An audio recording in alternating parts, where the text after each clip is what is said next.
in, but we are having a Cascade exhibition. If it has not already been approved, it will be shortly. Um, but I'm not sure what problems precisely they had, and I'd be interested to hear if anybody else has been having problems with PSA. Yeah, that's a Would real you like shame. Go would you ahead, Lee. like me to name some of the problems they're having? Yes, I would. I'd be interested, primarily because they're things for us to be aware of if they come back and ask us questions. Okay, I'll take just a couple of minutes if that's okay. Take it away, Hey, Lee. first of all, don't use any competition section that sounds like another division. That's Okay. nature, photojournalism, photo travel.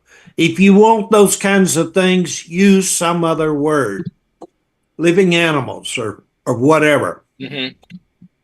The other thing, make sure that they don't tell you you can only accept 10% of the images. 3D is allowed to accept something like 35% of the images because when you run an exhibition, you want an exhibition and you want enough images.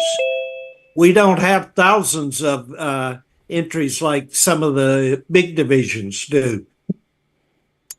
Make sure they don't charge you a whole lot of money for filing the filing to be one of the official PSA exhibitions.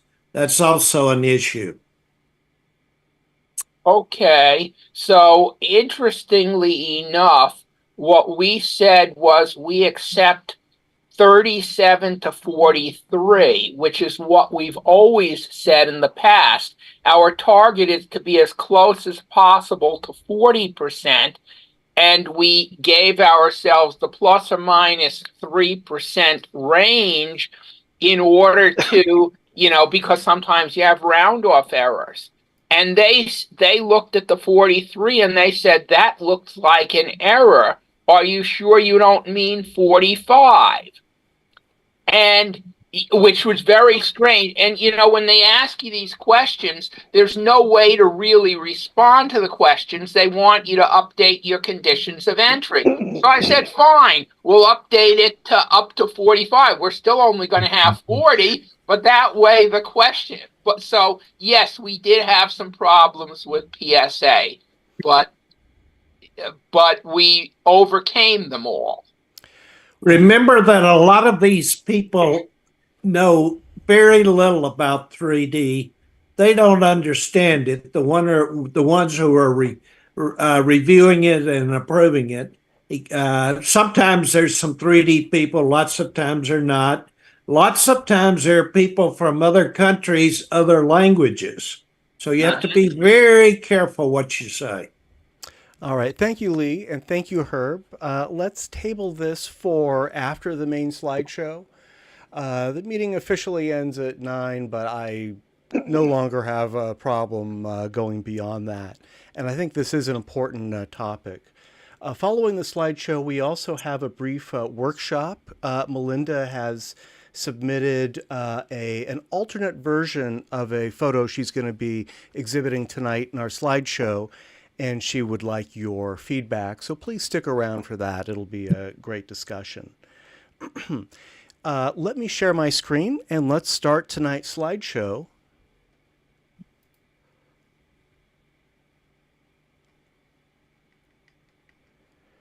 And that should be it.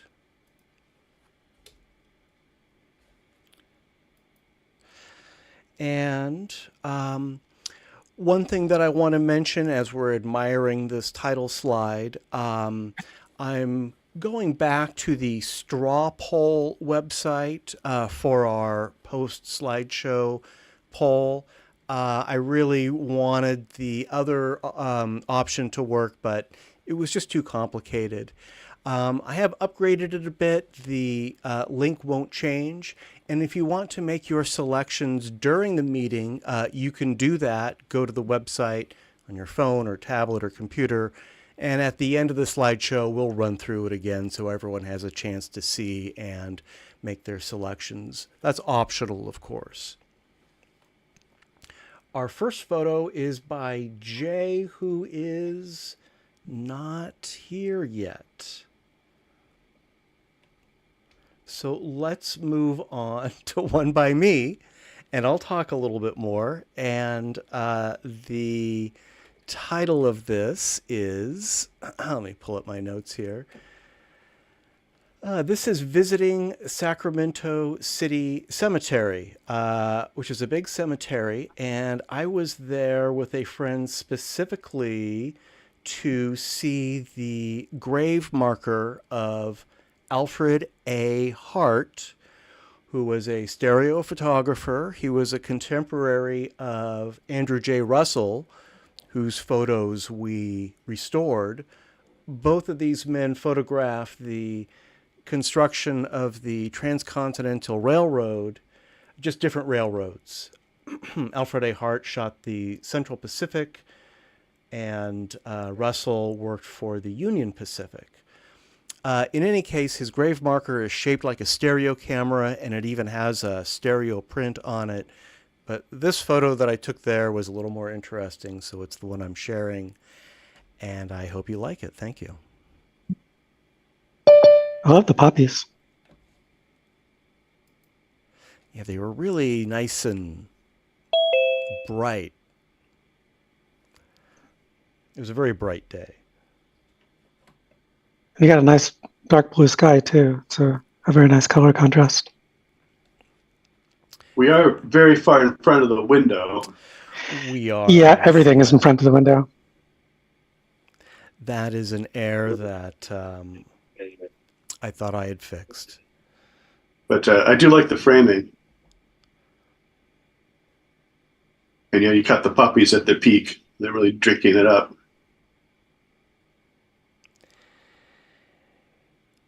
Yeah, I'm not sure what happened with my horizontal positioning. I thought I fixed it, and then I obviously submitted the one that I didn't fix. But That's minor. Like it. Yeah, not a deal breaker. Yeah. All right, thank you. Oleg, are you with us? Yes, I'm here. Hello. We've got one by you up, and the title is Desert View on Pacific Coast Highway. Yeah, I reviewed the 4 pictures I took. This morning I reviewed it, and I discovered I had all the pictures behind a window. So you have to imagine that in this picture, the mural needs to be forward of the window.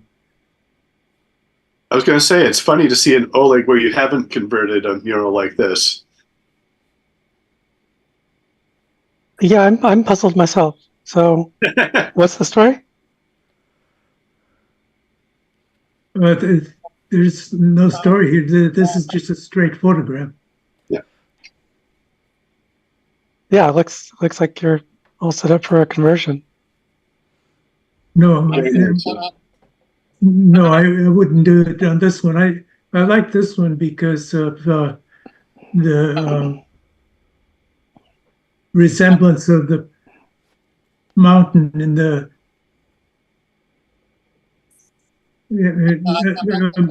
2 mountains, the real one and the painted one. Yeah, it's nice. Sharing a lot of the colors too, the yellows and the greens.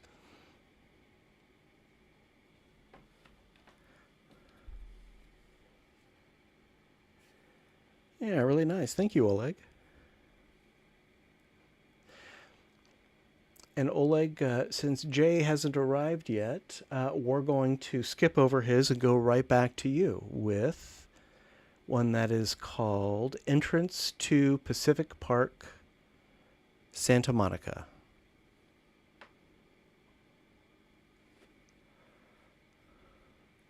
Oh, yeah, that's my picture. Again, it needs to be cropped and brought to the window. but here I like the colors. The blue sort of snakes through the picture and divides it into three parts. I like the echoes of pink. Yeah, I adjusted all the colors so they would. It's easy to do in Photoshop.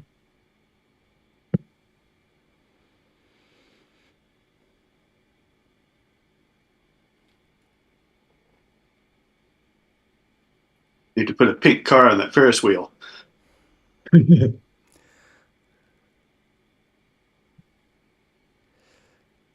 Yeah, most of the pictures in the foreground.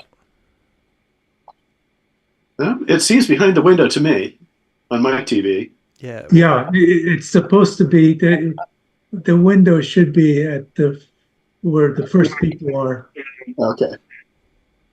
It's a lot stronger that way. Oleg, if you wanted to resubmit this one for next month, that's fine too. Or I'd love to. even I'll next do week after our special, if you'd like to show us before or after. Yeah, I'll do that. Yeah, just send it to me before next week's meeting, and we'll make it a brief little workshop. Good. So is that the Santa Monica Pier? I don't recognize it at all. Yeah, Santa Monica. It's changed so much. It's the best pier. I've been there pretty recently. Both my kids live in Southern California. I agree. I don't recognize that. Are you sure that's not some other place? Yeah, I'm positive. That's Santa Monica. Okay. It's a large pier, so Yeah, you found a much better angle on it than I could find. Because I don't know that I've ever seen that sign. Don't they call it? Yeah, the sign in there says Santa Monica Pier, the main sign. So this might be in Santa Monica, but it must be some place not where the pier is. it's right at the start of the pier. Oh, okay. I gotta look around the next time I'm there. I mean, the Ferris wheel seems right, but everything else is unfamiliar to me. I guess Oleg is very successful in changing the colors, so we don't recognize it. Could be. This could be very new too.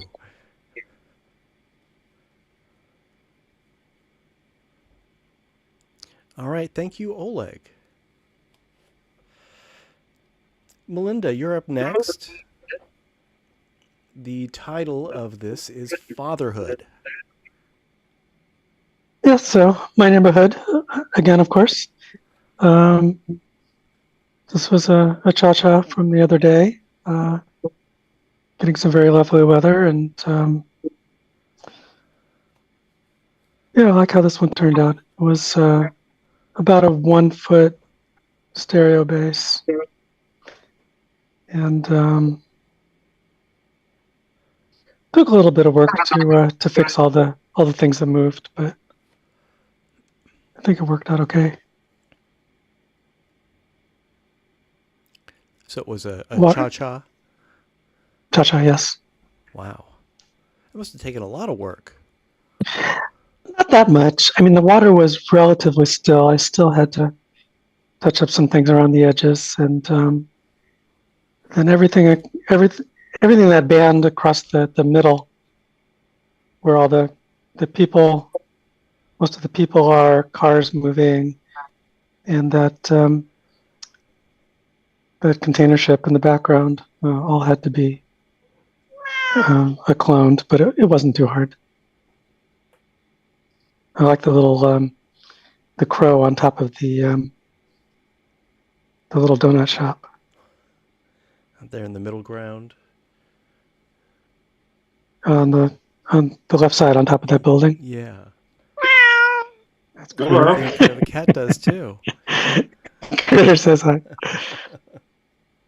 This one's really caught Critter's attention.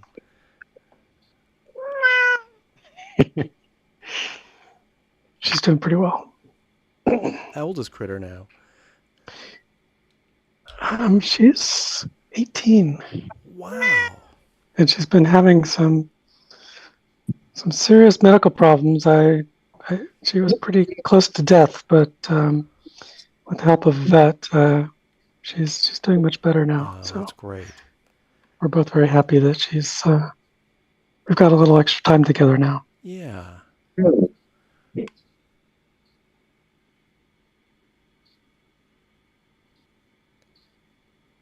You did a really good job, whatever kind of cloning or editing you did with the water around the girl. I presume she was walking, and you must have copied one exposure and pasted it in the other. Not copy and paste, just use the clone tool. Use the clone tool. And yeah, it was pretty easy to do. But if you zoom in, you'll see it's really kind of obvious. But at this distance, it's fine. Yeah, cloning her in was sort of the easy part, but cloning out the other image sort of leaves a big sort of empty billboard kind of effect in front of her. I like the composition, but the figures are so small. I wonder what it would look like if you cropped it some. I'm not suggesting cropping it for the composition, although I think you could lose some at the top and the bottom, just like Oleg's previous picture, just to get these figures a little bit bigger. Yeah, I mean, I guess I like the composition side to side. I agree that I could crop out a fair amount of the top and bottom. It came out to almost exactly 1920 by 1280, so I just kind of left it. Anything more would make it really wide, but that's okay too. Maybe I should have done that. Well, one thing I often do in this situation is that girl was closer to the center at one point. So in Photoshop, I would move her there, so she's more in the picture. Oh, I see. Closer to one of the thirds. Yeah, or even maybe almost to the mid-center. She's kind of at one of the thirds right now. We've got the girl and the bike and the yacht club and the donut shop are all at the 1/3 points, more or less. For those following along on Zoom, I just turned the grid on Stereo Photo Maker so we can sort of see how these align on that 4/3. That rule of thirds, rather. Yeah, I guess you could put it on 3x3. That was what I was thinking, yeah. Let me do that. Do 3x3. There we go. That's that 4x4. take. Let me try that again.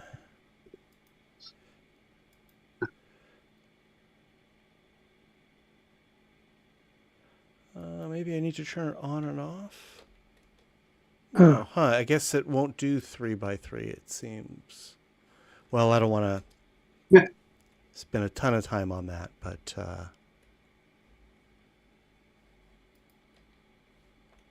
now I can't turn them off. Control G. Oh, Control Shift G it is now. Is that it? I think Control G now. Okay, got it. All right. Thank you for your patience while I you figured probably need that out. I think you need to get the more current version. The what version? The current version of Stereo PhotoMaker. Oh, you know, Control G will toggle the grid, which is how it always should have been. I was very happy that he fixed that. that is great advice. Yes, I'm sure my copy of Stereo PhotoMaker is probably a version or maybe even two out of date. I won't make you watch me do that, but I will do that for next week. All right, thank you, Melinda. Hmm? Let's see, we're going to skip another one of Jay's and go right to one of mine. I'm not sure if Jay is on the East Coast tonight. It's possible he's traveling. I didn't get a message from him, so I do expect him to pop in at some point, and we'll go back and view his contributions then. Until then, this is mine. The title is Raising a Sail at Lake Washington, and I thought this turned out pretty well. The rigging on the small sailboat, I thought, made a pretty good subject, and there's some action. And this was a bright day. I did hit the shadow highlights. I was invited by this friend to go sailing. I've known this guy my whole life. I had no idea he was a sailor, and indeed, when we got there, I learned that he's afraid of the water, and he's terrified of falling in. So we didn't go sailing. This is as close as we got to the water. But I thought it still made a nice photo subject. There's some action happening here. Very nice. So was there just no wind or what? There was a little bit of wind that kicked up later in the afternoon. It was a really still day when we got there. And yeah, the wind, you can see how still the water is, how smooth the water is. There's really no wind at all. I like the depth in this. It's too bad that there are no faces. Just didn't time right, I guess. Yeah, I agree. And I took a lot, I don't know, maybe half a dozen photos of this happening, and none of them had any good faces. It was just the light or the direction or whatever.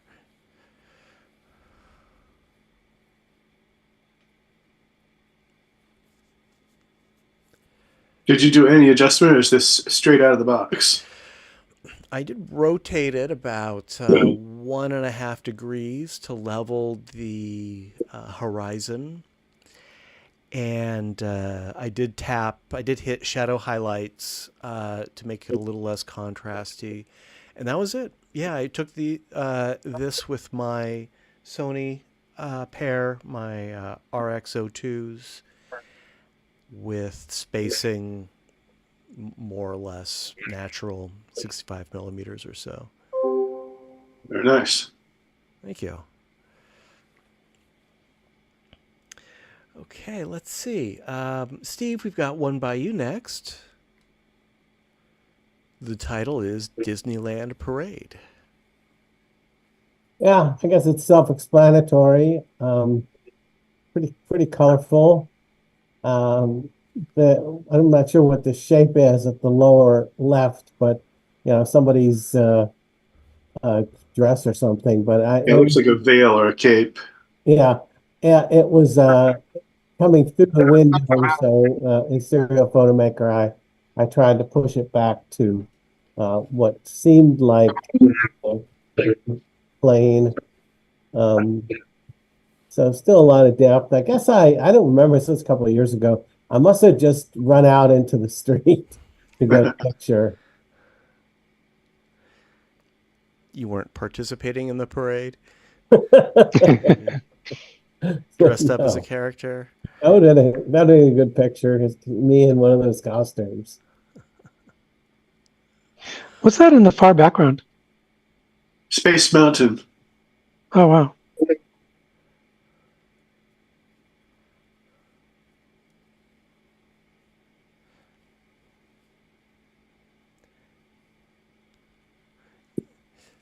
Yeah, that's the parade, Steve. Very nice. They're probably playing Under the Sea.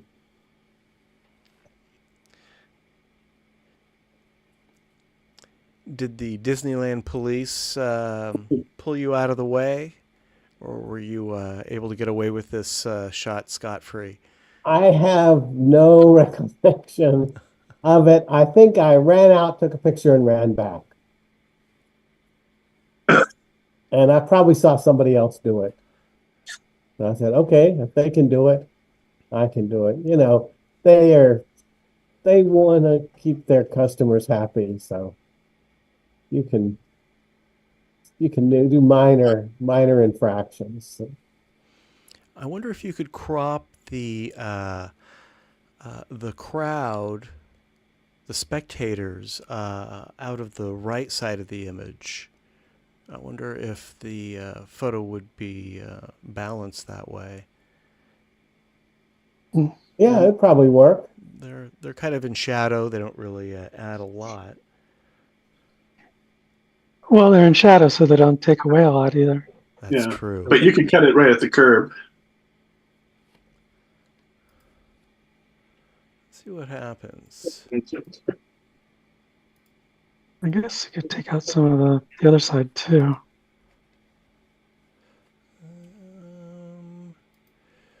Let's see. If I were to just try it.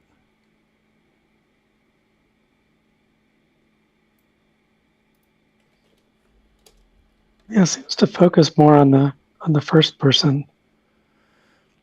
I've for those who are following along on YouTube, I've cropped it on our Zoom feed, so you won't see the adjustment that I'm experimenting with on YouTube. But I've basically cropped maybe a fifth or a sixth of it off the right. What do you guys think? Try cropping it on the left side as well. Maybe lose that sign. Lose the sign. Let's see what happens. There's an orange sign. Just under it, there's a guy taking a picture in a blue shirt. Maybe get rid of all that. Something like. Well, yeah. So anywhere. I mean, I was thinking a little bit. It's getting a little bit narrow now. But yeah, go for it. Whatever, you know. That's pretty aggressive. That's getting a little uncomfortable. Yeah, I'm here to get suggestions. Those actually, I kind of like that. It works fine. It's just a very different picture. Yeah, it does change it. Yeah, I mean, I do like a horizontal format. I think it's very pleasing to the eye. But this is yeah, I would probably crop it, but maybe not as much as this. Yeah, this is pretty tight. This is pretty cozy right now. Yeah, but that's a good suggestion. This aspect ratio would work, better maybe as a print than digitally. But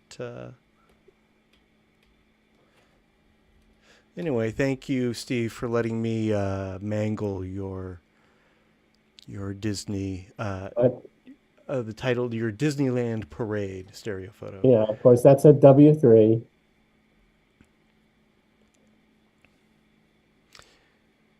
And I do see, what is that attraction in the upper left-hand corner? It's part of Tomorrowland.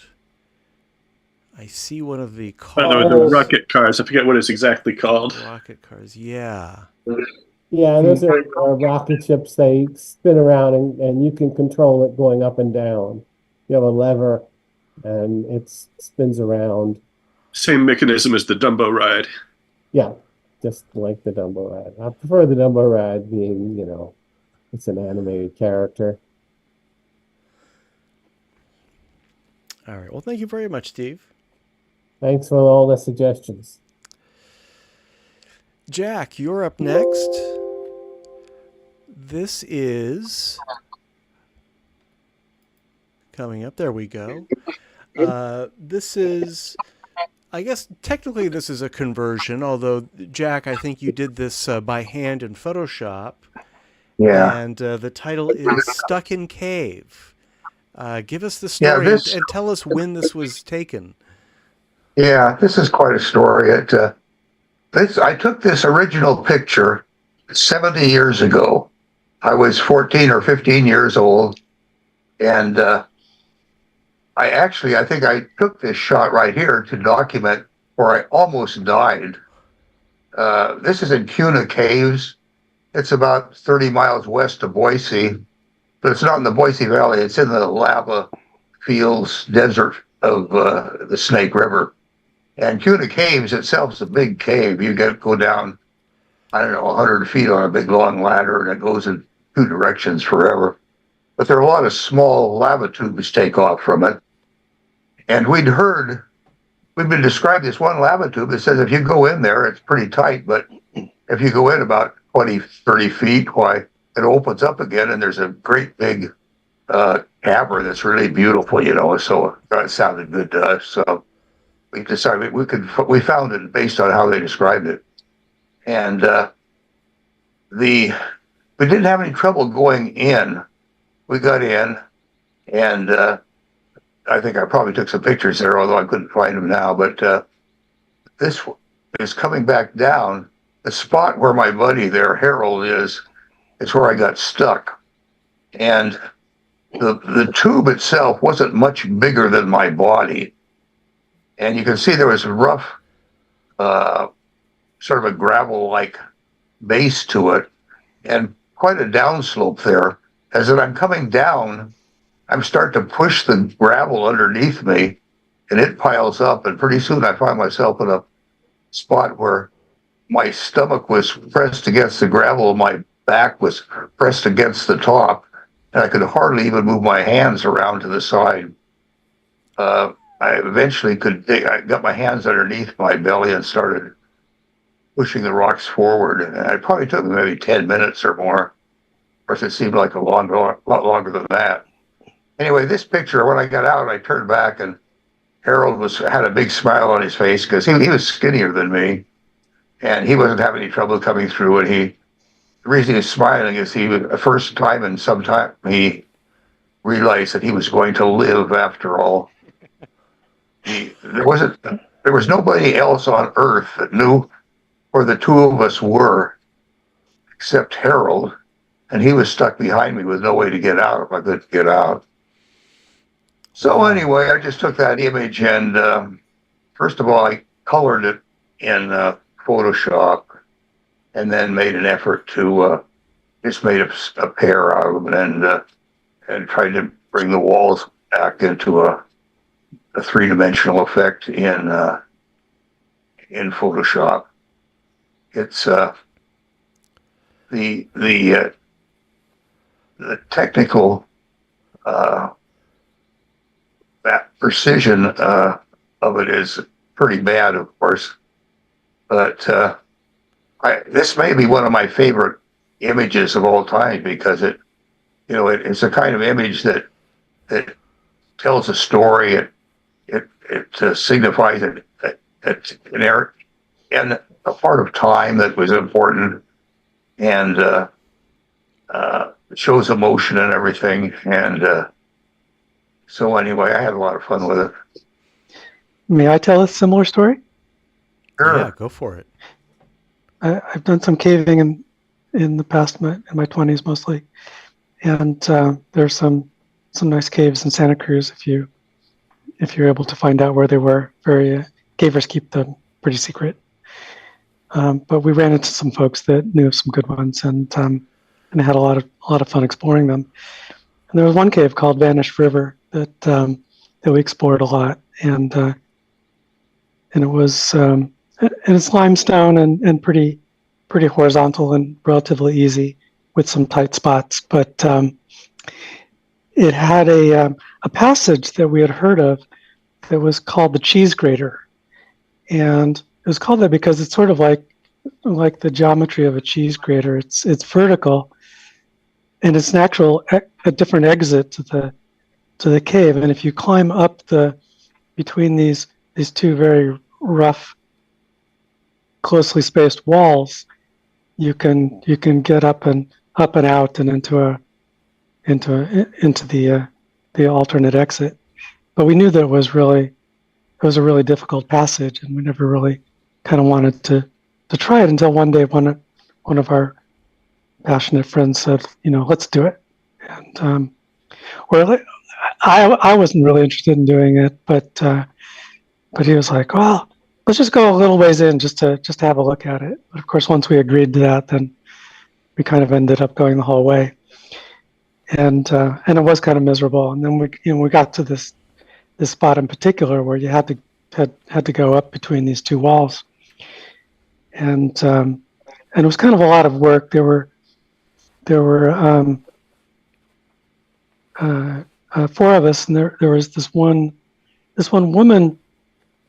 She was the last one to go up, and she was the smallest of the group, but she had the most trouble because her hips were wider than the rest of ours, and she really had to struggle, and then she would have to rest, and then she'd struggle to make another couple of inches. I was the one right before her, so I was the one closest to her, so I was kind of in charge of giving her encouragement, but I couldn't actually physically help her just because of the geometry of the cave. You had to go straight up and then turn sideways and come straight out 90 degrees from there. And she was kind of stuck in that spot for quite a while. And the most interesting thing happened while she was struggling. Like between efforts, we would just sort of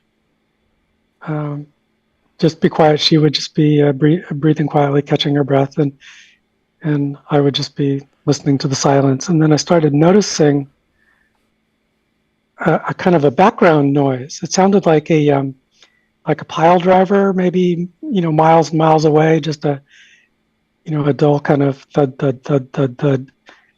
And I was trying to figure out what is that noise.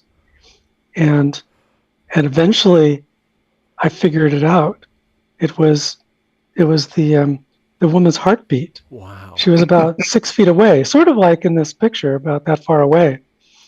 But when she had just finished exerting herself and her heart was beating hard, but we were both being quiet, and of course it's super quiet in the cave, I could actually hear her from that far away. So You probably could have heard my heartbeat. You probably could have heard my heartbeat too. I tend to be pretty claustrophobic. I think back on this and I can't believe that I even did this, Yeah, and not telling people where you were, that's one of the big rules. There's a bunch of rules, and if you follow them all, you're going to be pretty safe. But it's easy to forget. I screwed up much worse than this once when I broke every rule. I don't know what came over me. Mostly I was pretty good at following the rules, but yeah, it's I was never very good at rules. Yeah, you need to in caving. It's a beautiful sport. You can make it as safe as you want, but it's you don't but when you screw up, it can be so frightening. It's there were a couple times when I thought I was dead. Oh my God. But and these were pitch black caves, right? always, yeah. Not your own light. Yeah, the only light in there is what you bring with you. Right. Now, Jack, I'm curious about the original photo that you took, the 2D photo. So you must have had a flash on the camera, right? I knew somebody's going to ask that, and I got to thinking, and to tell you the truth, I can't tell you for sure, but I think that probably was a flash. And you've probably used shadow highlights or something to bring out the detail in this. Yeah. And was this I was right scan up the limit of what I could bring out. It looks like you got a lot of detail. Was this a scan of a slide or a print or a negative? I think it was a photograph of a picture of a slide and I don't even know. It probably had been rephotographed 2 or 3 times, and I don't even know what the camera was. It was, like I said, I was 14, 15 years old, and it was probably the most expensive camera that I could afford at the time. But I don't think they even had 35 millimeter yet, did they? In 70 years ago, I don't think it was 35 millimeter. That would have been before my time. Yeah. Well, they've had 35 millimeter movies for over 100 years, but I don't know about still cameras. I mean, yeah, I'm talking about the standard 35 millimeter camera that everybody used for decades. I don't think it was quite available yet then. Well, of course, the Golden Gate Stereoscopic Society was once the Oakland Camera Club, which was once the Miniature Camera Club. And by miniature, they meant like 35 millimeter format. They didn't mean like little spy cameras. So this could have been 35 millimeter. That was, that would have been in the 30s. I'm talking about the Oakland Camera Club. So who knows? Yeah. But The thing I really like about this is, as I look at this picture, there's so much there that it tells me about, emotion, what was happening, and details that I'll never forget the rest of my life, Yeah. even though it was 70 years ago. And it's just sort of a miracle that, you even end up with a photograph from that exact spot at that time. I'm surprised I even stopped to take a picture. we're all kind of foolish at that age, Yeah. Well, I think it's a great subject for a conversion also. This is the way I really want to see it, Yeah. with some depth. I hope everyone's seen Sanctum, one of the better native 3D movies of the first boom. Sanctum. I thought you were going to mention Ace in the Hole. Oh, it's not a 3D movie. No, I know, but it's appropriate. It's terrifying, yes. What year was Sanctum? I want to say 2016, 2017. They used the Pace camera system, James Cameron's system. Oh, I haven't come across that one. No, I'll loan it to you. It's really good. Yeah, that is not one that I have in my collection. It sounds Claustrophobic. pretty scary. I mean, I'm already a little freaked out just hearing these stories, so I'll have to watch it in. When I was a boy, we drove by the Ace in the Hole setup, and I thought it was real. Yeah. Very scary looking cliff dwellings. And what is Ace in the Hole? What's the subject of this? It's a Billy Wilder picture from, I want to say, late 40s, early 50s. Kirk Douglas is a reporter who takes advantage of a local incident where a guy has been hunting for Native American artifacts and got himself stuck in a mine. And Douglas needs the work, so he instead of finding an easy way to save him, he thinks a really complicated way, and then tells all the other media, and it becomes this giant circus with a Ferris wheel and everything. Just everybody comes, Okay. and it's as hard boiled as Wilder almost ever got. Well, Yeah, at least- it's probably his most cynical movie. Yeah. Kirk Douglas is not any heroic in any way, although he is the hero of the film. Good description you gave. The movie had another name, but I can't remember Big what it Carnival. was. The Big Carnival. Okay. It's a great movie. I mean, I highly recommend it. I've seen it a couple times recently on TCM. Yeah, it's quite good. I'll keep my eyes open for it. And at least that person in the cave told someone where they were. Obviously, Jack. Yeah. Could have learned from that, but you survived to tell the tale. So Well, they probably could have found us in 2 or 3 days. If they decided we were gone, they'd send airplanes out and find out where we parked the car, and then in a day or two they might have figured out which tube we went up. but I'm claustrophobic enough. I'm not sure there would have been anything left of me by then. Well, glad you made it out, Jack. Great photo. Me too. And in fact, I think we got some more caves coming up in a little bit. But before that, let's see. Oh, you know what? I might have. Oh, I think I might have these out of order. Okay, I think these might be out of order.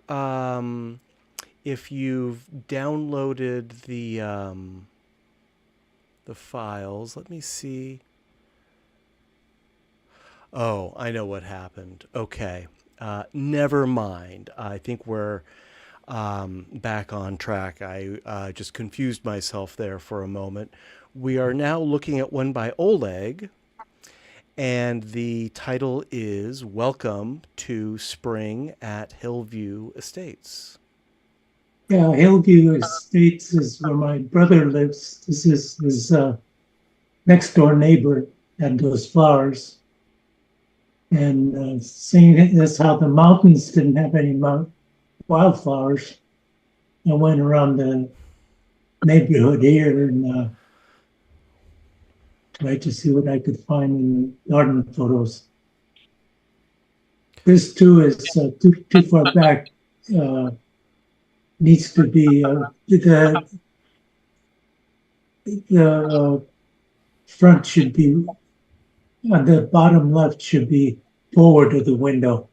Picture would be much more interesting than.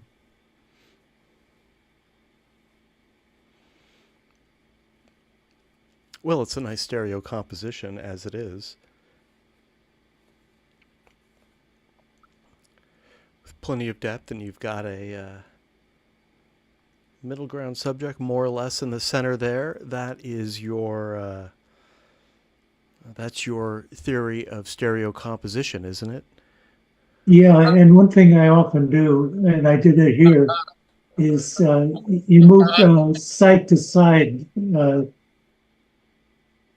6 inches or so. You change how the things overlap. So past that blue sign, I was very careful to have those three little palm trees to be in that position. So it's a minor composition there. Oh, that's a good way to put it.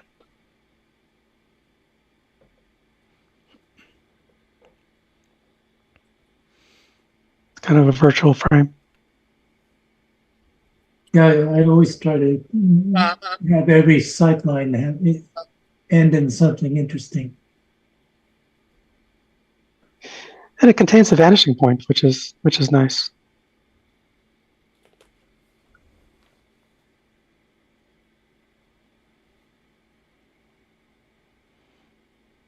Oleg, you weren't able to find any wildflowers in those Not in the mountains. It's really disappointing. Yeah, we've had a bumper crop in the East Bay.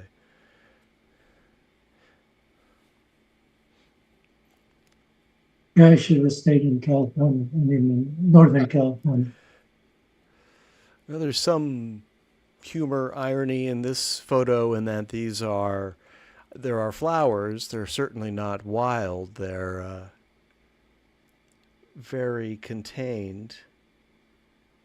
And some of them aren't even flowers. They're just signs.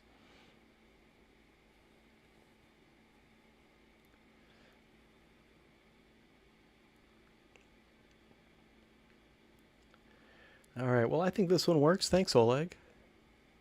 Thank you. I've got a conversion and a story behind it. Actually, that's the conversion. Okay. The title is Immersity Conversion, Richard Truly Aboard Space Shuttle Columbia. Now, we had a 2D to 3D conversion workshop a few weeks ago that Peter Sinclair hosted for us. And I was inspired by that to go back and to try to convert this photo, which I had run through the LeiaPix converter before and had unsatisfactory results. Now, of course, I didn't take this photo. This is from an obituary in the New York Times. And this obituary ran in March. Richard Truly was a NASA astronaut and administrator. When I first tried to convert this in LeiaPix back in March, it did okay with the person, but the scroll was pseudo-inverted. It really didn't know what to do with it. And I was kind of overwhelmed.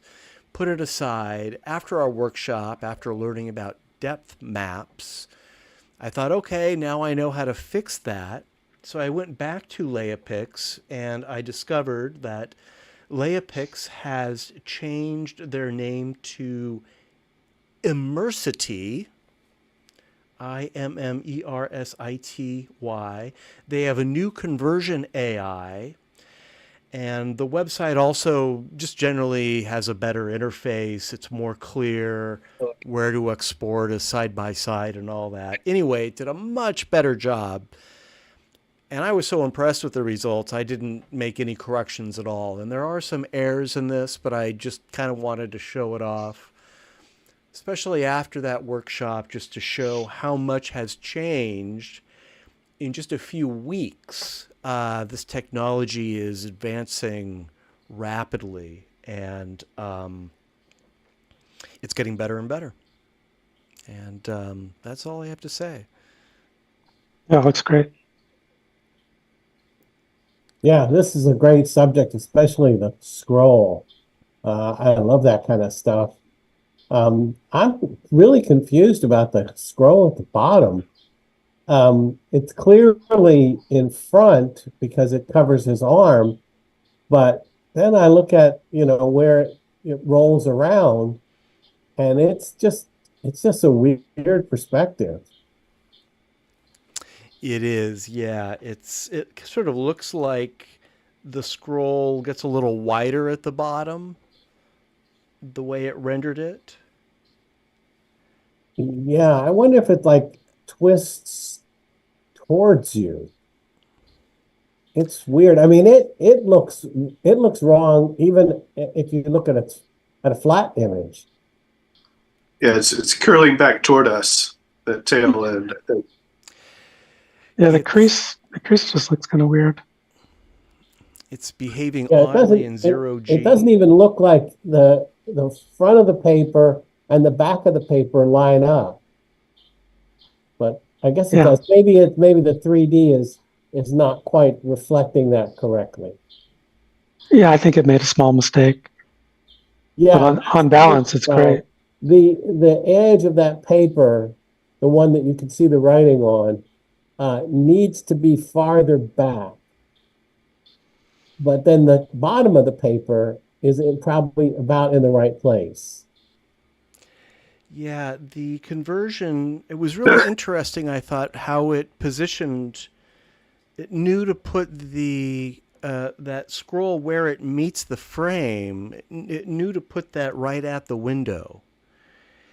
And the error that you're describing, where that sort of bottom of the scroll is just sort of coming out too far, I think you're right. I think that would be pretty easy to fix using by adjusting a depth map, as Peter had shown us. I think if we were to just darken it a little bit, it would push it back to where it would look a little more natural. The real I'd say error it's worth is giving it a shot. It's pretty cool. Yeah, I'm very impressed that it knows where to put the shadows on the surfaces, that the shadows aren't floating like their own objects. That's a good point. I had noticed that too. It seems to have an idea of, what how a shadow would behave. The real air that I see is behind the astronaut. There are these sort of microwave oven-sized boxes, and you can see that the conversion Oh, sort yeah, of you're right. has it. They're an angle, and in the conversion, they just sort of merge into the wall, where really there should be some space behind them. And I think that Yeah. would be a pretty straightforward fix, also. There's also Uh, something happening with his right knee where it's turning into part of the background. yeah. So there's I can't definitely see, work to do, but this is getting better and better. Indeed. I can't even see his right knee. Isn't it all covered by the paper? His right leg, if you follow the blue of his pants, you can see it closer to where his knee would be. You can see it's the color of, and pattern of the compartments in the background. Oh yeah. Well, the Leopix or whatever it's called, immersion, it wouldn't change the color of it, would it? No, but it's blending them together. You can see how that gray triangle where his knee would be is forward of the compartments when it should be part of the compartments. I think he's got like a tool Oh, strapped I to see what you mean. his thigh. Yeah, I see what you mean. Oh, I would never have noticed that if you hadn't pointed it out. Now, something also about Immersity, formerly Leopix, and the old Leopix.com still will get you there, by the way. And I haven't tried it, but I guess it's also doing 2D to 3D video conversion. So that's something I'll be playing with also. And I'm much more personally into the photography than the conversions, but I had a lot of fun with this, and I'm going to keep playing with it. I'm just running old family photos through it now and just seeing what comes up.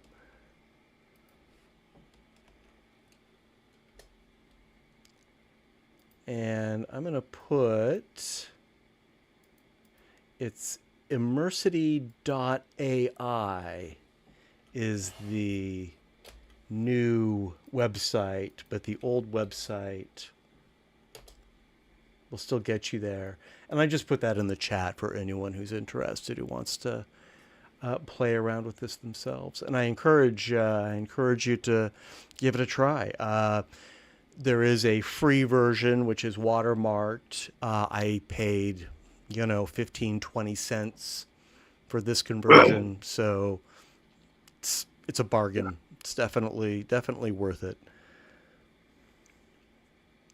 All right. So let's look at a real photo. And something's happening here. It's a little out of order.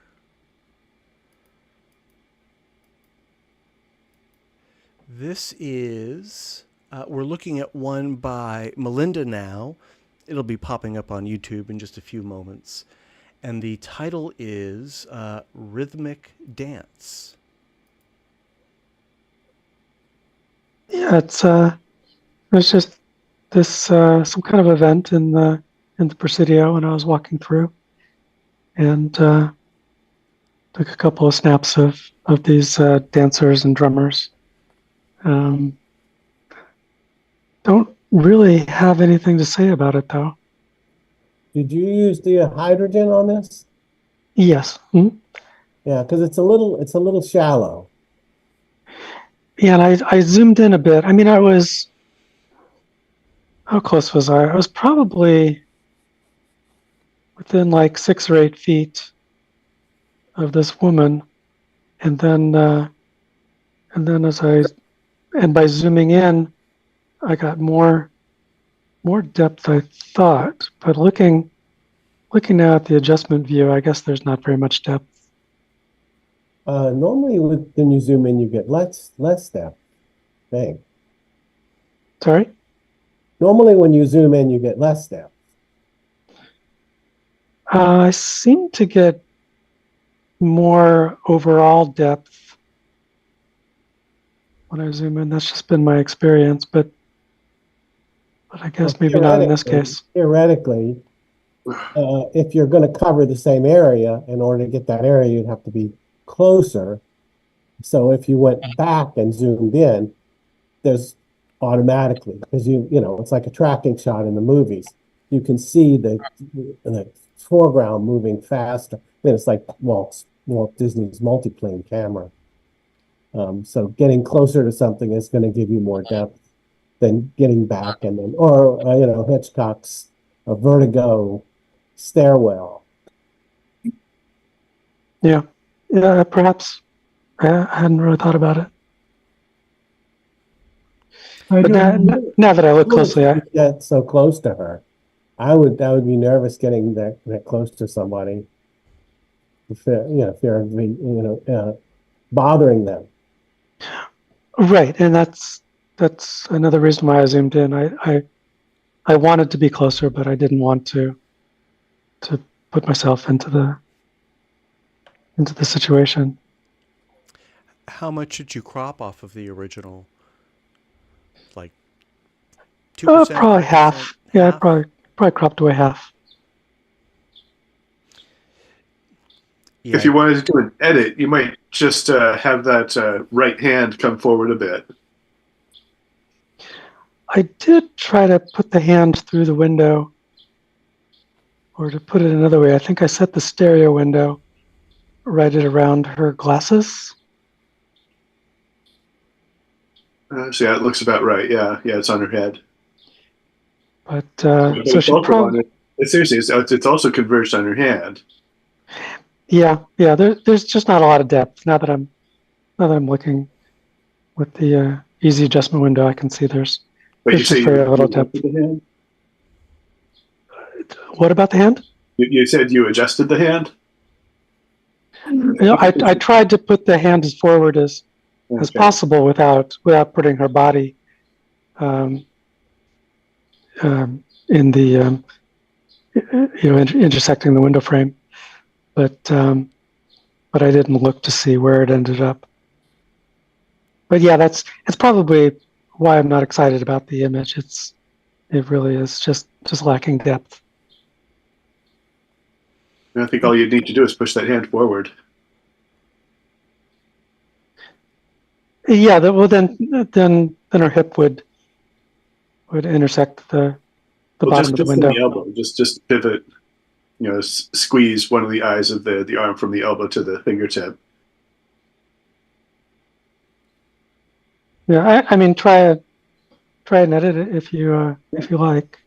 I get my computer working again. I think you would need to also separate the girl with the heart-shaped glasses, because those two faces are too close in stereo depth. There's actually three faces, Yeah. which I thought was kind of interesting. But yeah, I agree. It's weird, but it's also kind of interesting. Yeah. I've There's photographed. something almost surreal about I don't understand. Go ahead. I don't understand why the trees still have no color. Sorry, I couldn't make that out. They should be green. What should be green? The trees in the background. Oh, yeah. I guess they're just a little desaturated. I don't know why. It looks like it was an overcast day. You've got a lot of ambient light. Could be. I don't recall. It seems like the camera really responded to the reds. Everything else seems a little muted. So maybe that was just the quality of the light. No, I usually add a little green.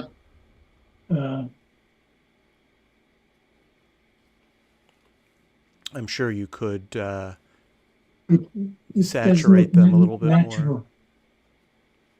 I think this photo. Yeah, I could have balanced the colors. I just wasn't really super excited about it. I mean, I like the composition, but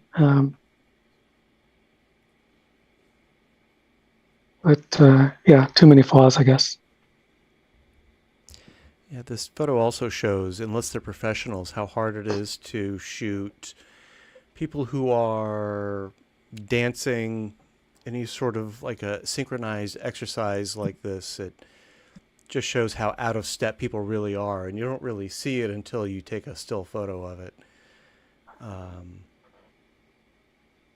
It was interesting though, the dance that they were doing. I mean, they were all kind of doing it pretty much together. So it was kind of mesmerizing to watch. Yeah, they seem more in step, in motion than in a still photo. Well, thanks for letting us pick this one apart, Melinda. No problem. Definitely does have something going for it. All right. I think I'm back on track now. I'm going to navigate over to one by Steve. We're at number 14 here. El Cerrito Trumpet Vine is the title. This is just on one of my regular walks around my neighborhood. Saw these wild flowers. This is a cha-cha, and I don't know what else to say about it. It's got a nice through the window effect. Yeah, just those little leaves there. I mean, originally the red flowers, the red petals came out, but there was way too much stuff violating the window, so I pushed it back in Stereo Photo Maker.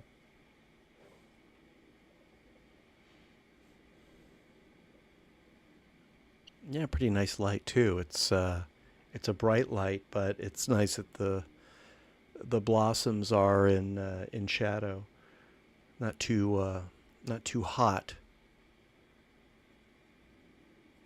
Yeah, thanks. Good separation too. The background isn't too far out of whack. Yeah, that's a good point. There isn't a lot of parallax. Stereo window is pretty far back though. I think it's a lot easier to look at, for me anyway, when those leaves in the lower right corner are pretty much at the window.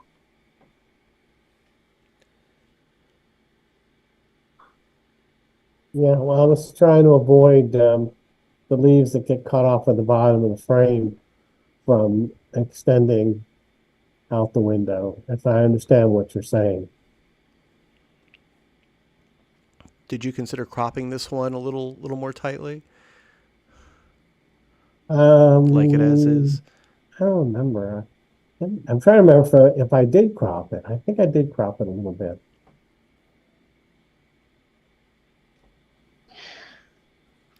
I guess you could crop out the leaves in the lower left.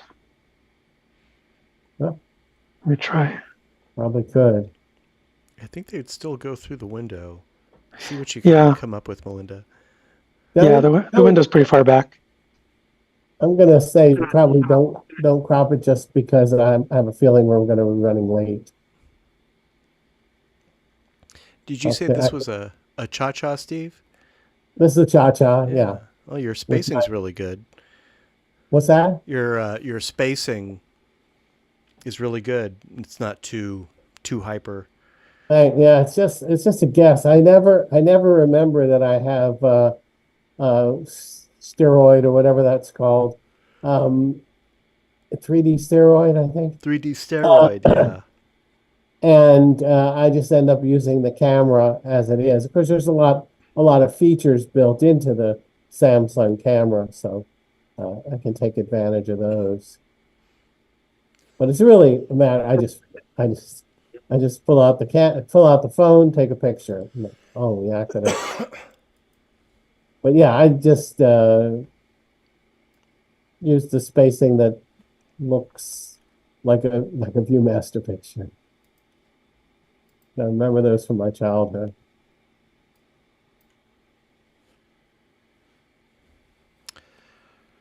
Well, thank you, Steve. And speaking of cameras, this is a cha-cha, of course. But something I have in my notes to announce is, and I think many of us have probably been following this on the various message boards and discussion groups, but Acer is a computer company. They make monitors and laptops and whatnot. They have a line of what they call spatial monitors. Spatial Labs is how they're branding these. And these are like the LoomPad 2. These are auto stereo 3D without glasses displays. And they've also announced a digital stereo camera. And I haven't read too much about it. I saw some pretty unconvincing reviews on YouTube, but I've just put a link to this camera in the chat. If anyone is interested in exploring it, if anyone has done any research about this camera, something we can talk about after the slideshow or maybe next week or something. So one thing to be aware of yes. is that camera does not have a 3D display on it. So you take your pictures and you don't know how they turned out until you get back home, and then it's too late to do anything about it. Very interesting. Yes. Yeah, you'd think, I mean, even the W3 has an auto stereo display. Yeah, if you go through the comments in Photo 3D, I think the conclusion, there was a question, but the conclusion was it doesn't have an auto stereoscopic display. For those who are on Zoom, I think I'm sharing the website right now, just so we can see what the thing looks like. It basically looks like a rectangle with two lenses. So I don't know any technical details about it, but I am just glad to know that someone is still thinking of us, and it'll be interesting to see what kind of stereo photos this thing is able to produce. So anyway, a bit of a break there from the slideshow. I like the white base. We're definitely, overdue a capable new digital stereo camera. There have been a few released over the years, but none, I think, that really match the versatility or the reliability of the W3. So we'll see what happens. Okay, getting back to the slideshow.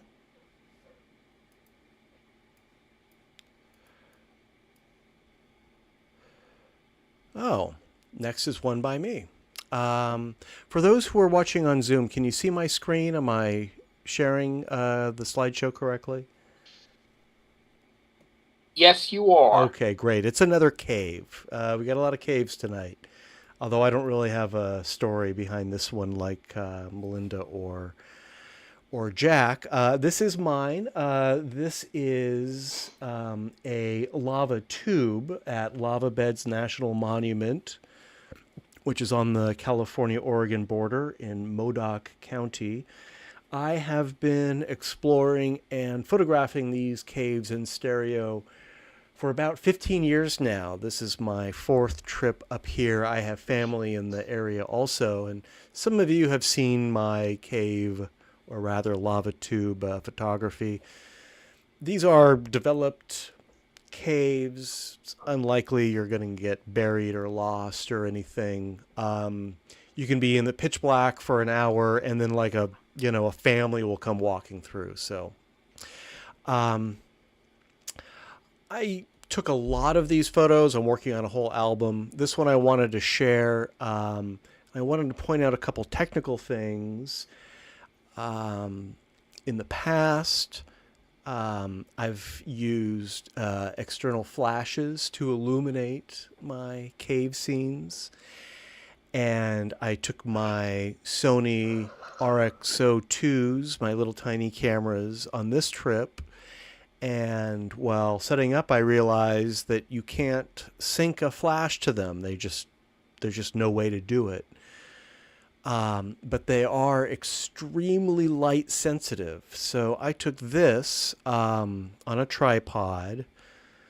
The ISO was set at 8,000, and I used a flashlight and just a little like LED lantern to illuminate this space. I think it did a great job. There was a little bit of grain, a little bit of noise.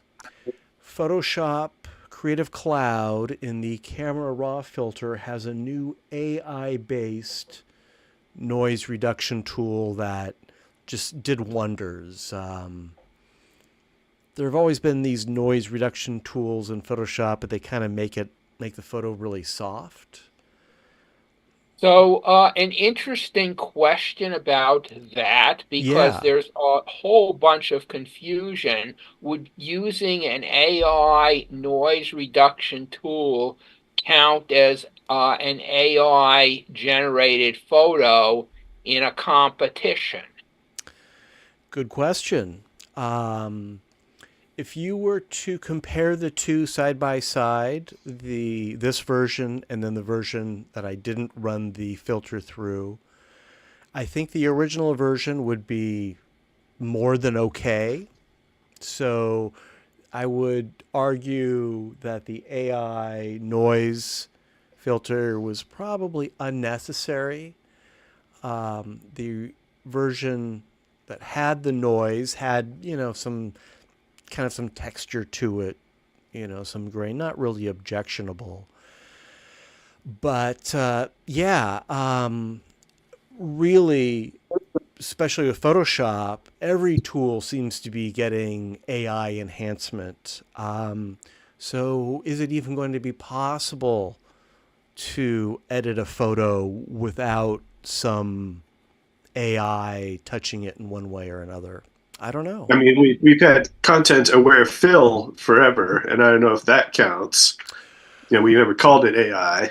Right. But it's... I'm going to guess that since AI can generate an image from just text, and it's taking the image from somewhere else, but I think that's what everybody's concerned about, and not just using AI to improve an existing photograph. It's just another tool. It's when I don't know if you've been following something completely on its own is what they have to protect against. I don't know if you've been following the reviews for the 4K releases of Aliens and The Abyss, but Cameron went in for some heavy AR enhancement on those, and there are people who are very upset about detail that just shouldn't be there, or detail in the background that doesn't make sense from frame to frame. I don't know why filmmakers do that. Those are perfectly fine films as they were presented. Lucas got in a lot of hot water for that too. In a different way. He wasn't leaving it up to an algorithm. He was doing it more or less manually. That's right. He was hiring people to do it. Yeah. But again, it was a film that was a series of films that were immensely popular. You don't need to make something new. Don't go back. People say that a lot about sequels, right? Well, I'd say that's different, though. I mean, yeah, you're reusing some kind of asset, but you're not remaking a movie. And there are remakes. I mean, I just never quite understand why people get upset when somebody makes a remake or a reimagining or just any kind of Well, the old New saw is take. that they should remake bad movies into good movies, and what they tend to do is the other way around. But nobody's going to give you money to remake a bad movie. Yeah, Well, they just want gets another even bite at the more- apple. It gets more insidious if they remake, say, remake Star Wars, and then you can't find the original version. Right. Versions that are for sale are the remastered versions, which have been altered. And you Right. go, no, I want the one that I saw in the theater.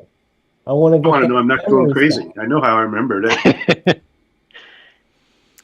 I probably should have Anyway. brought I mean, both versions. you get to of this remember it photo. any way you want. I just don't I understand don't think how. I had that much control over my memory, honestly.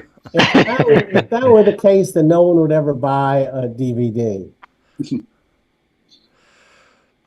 Yeah, I don't know. I just don't understand the idea of how somebody can ruin a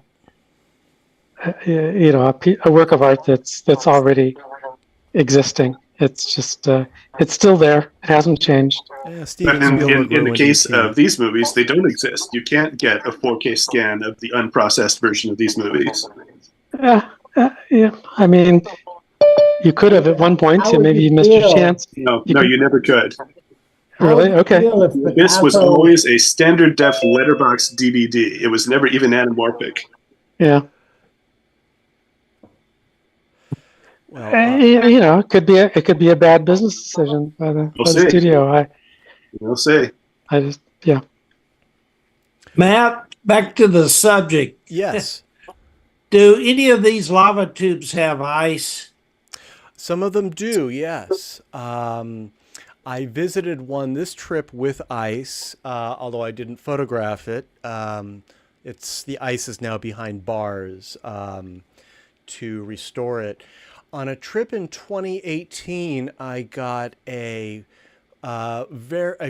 beautiful photo of a very rare experience of a cave icing over that didn't usually ice over. It was a rare, kind of an early spring snowstorm.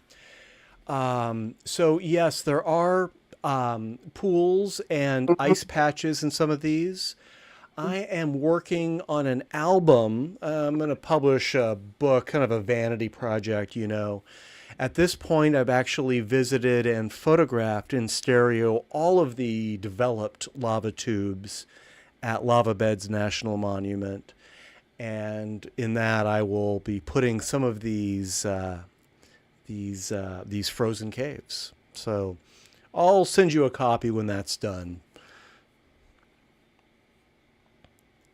Most of these lava tubes are very shallow. And even though this one was pitch black, the one reason I love exploring them and photographing them is that many of them have skylights. They're close enough to the surface that a hole formed, so you have natural light coming in, so you can see, and you have natural light for photography also. And I'll be showing some of those at future meetings as I put them together.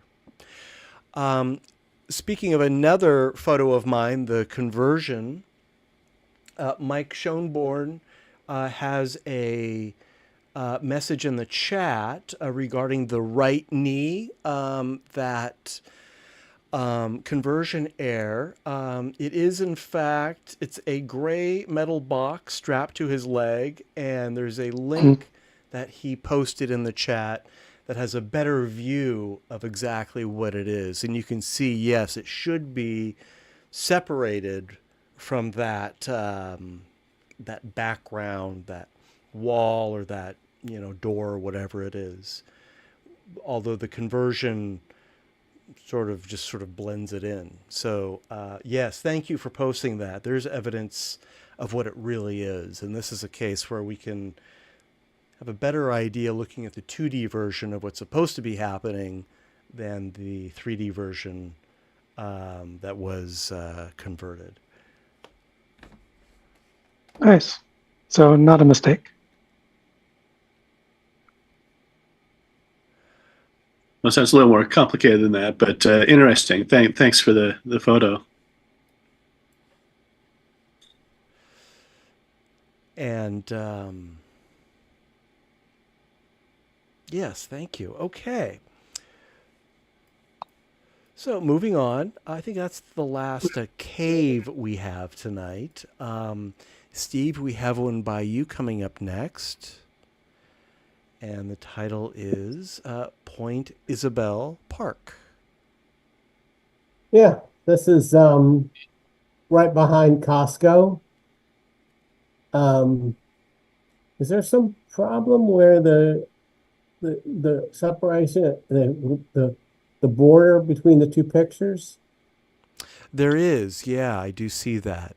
Is Yeah, that up in, by a couple pixels. is that in my source? Because I thought I was really careful on this one.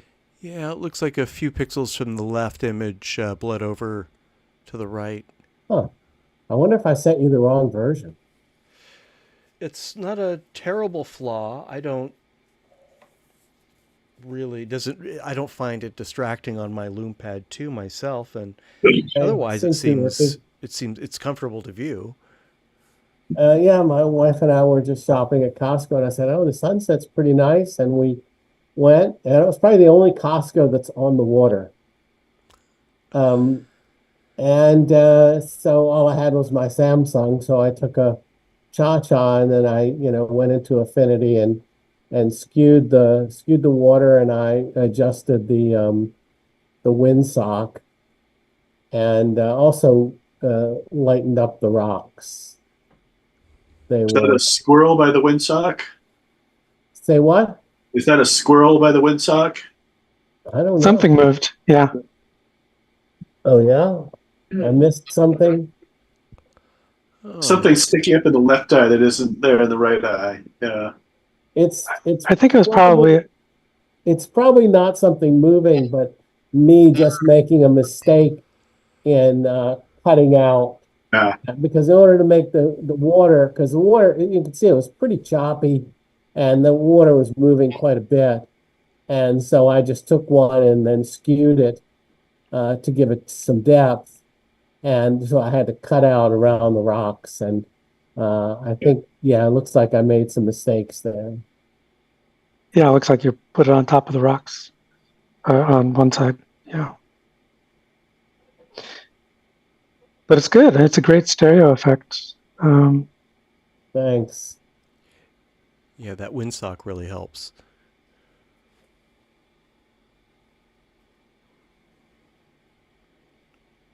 I think you did a great job with that water, in spite of any, airs. It looks very convincing in stereo. Yeah, thanks. I was pretty pleased with it.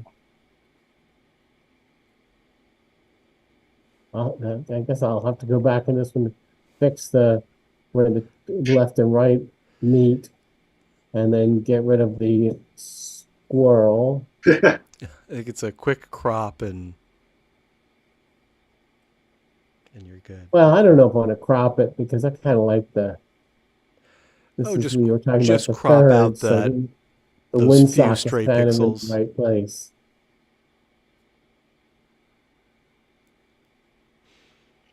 So Point Isabel, of course, is a dog park. I guess all the dogs had gone home.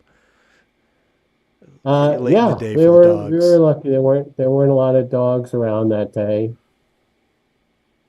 It's a really nice dog park.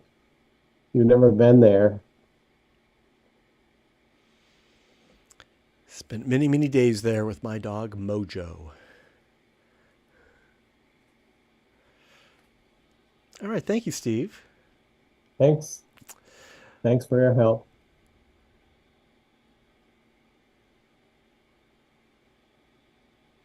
Okay.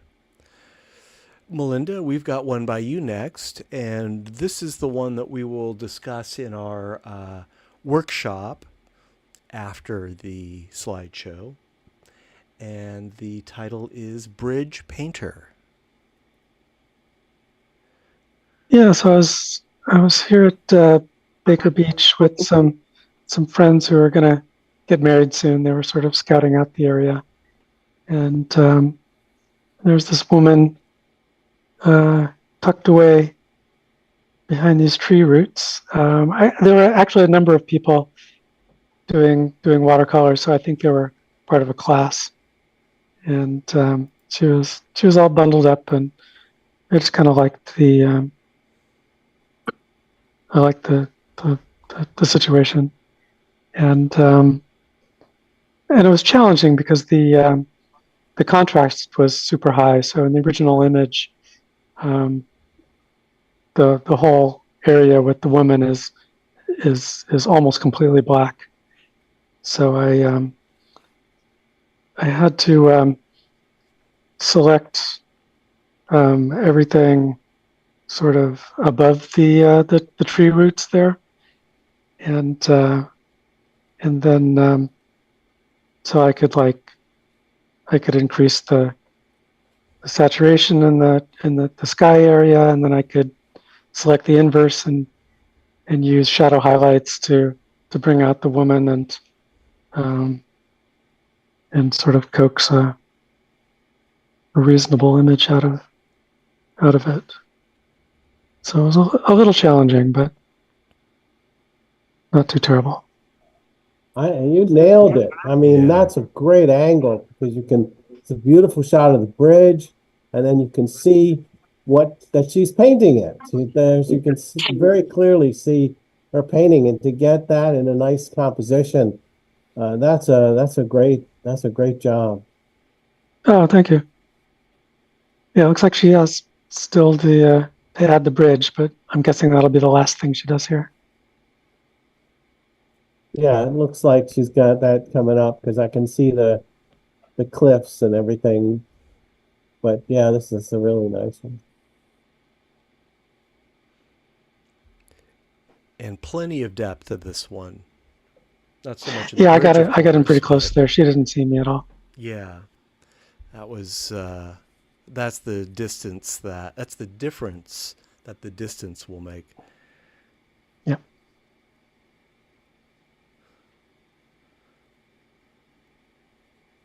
Yeah, that's really what the hydrogen does well. Getting in close. Yeah, you did Yeah, it really wants to get in close, but not too close. Between 1 and 3 feet, if you can.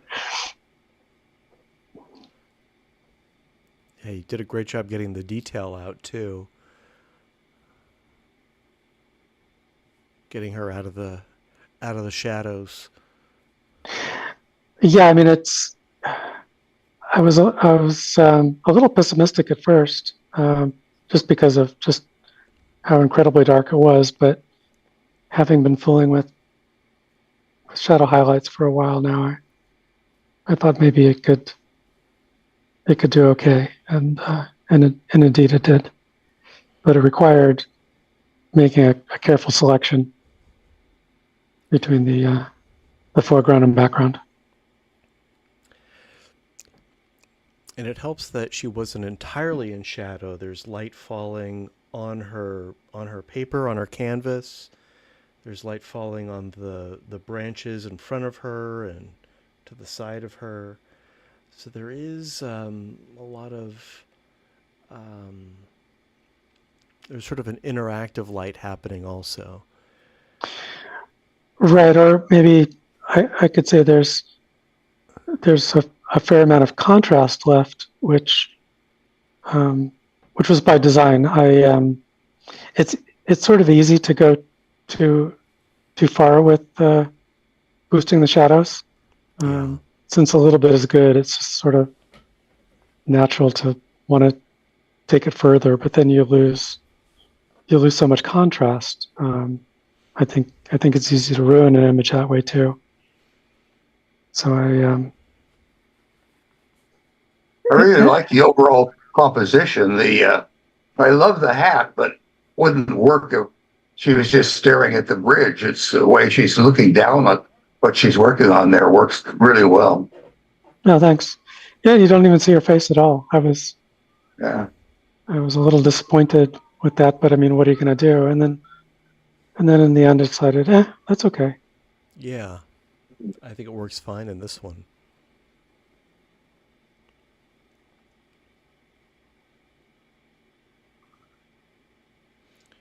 Very nice. Thank you, Melinda. And we will be revisiting this one after the slideshow. Thanks. Before that, though, we've got some more to enjoy, and this one is by Oleg. Freeway Cutting Through College Campus is the title. Yeah, and here's the fourth picture, and the same problem. I'm too far. It's too far behind the window. It's extreme, but I don't think it's uncomfortable. Well, the thing is, what's interesting is the background, and it's too far away to really register. The background has the mural in the background has a vanishing point that's same as the vanishing point of the foreground. The tiles in the foreground vanishing in the same way. Ah. So that's what caught my eye. Oh, I see.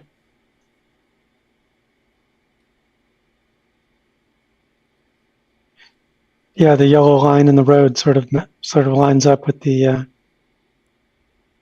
with one of the grassy cracks in the pavement. That's on the left side, and on the right side, that line is also copied in the mural.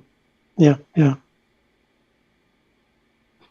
Yeah, it's interesting. I mean, I would probably zoom in to accentuate that. I'll have that for the next our next meeting. Yeah. Next Wednesday. Okay. Yeah, show or us what you Tuesday. do. So, how do you think you will work on this? Are you going to crop it? Are you going to adjust the horizontal alignment? No, I'll crop the bottom off completely and bring it forward. And then nobody commented yet, but I did a 2D to 3D conversion on the mural. Well, submit it for next week, and we'll compare the two.